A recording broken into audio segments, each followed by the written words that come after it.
പരീക്ഷയ്ക്ക് പോകുന്ന വിദ്യാർത്ഥികളും പരീക്ഷയിൽ വിജയം ലഭിക്കണം, നല്ല മാർക്കോടുകൂടി പാസ്സാവണം, അല്ലെങ്കിൽ ഇൻ്റർവ്യൂവിന് പോകുന്ന ആളുകളാണ്.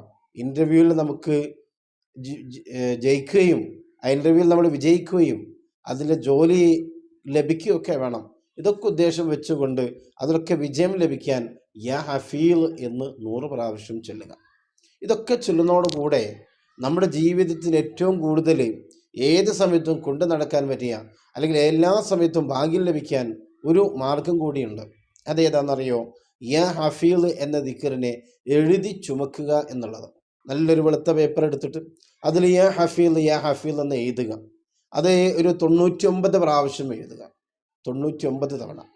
അങ്ങനെ 99 തവണ എഴുതിയിട്ട് അത് നല്ലപോലെ മടക്കി നല്ല വൃത്തിയുള്ള ഒരു രൂപത്തിലാക്കി, ഒന്നെങ്കിൽ ലാമിനേഷനൊക്കെ ചെയ്തോ അല്ലെങ്കിൽ നല്ല വൃത്തിയുള്ള കവറിലാക്കിയോ, ഒരു വെള്ളം അതിലേക്ക് എത്തരുത്, ഒരു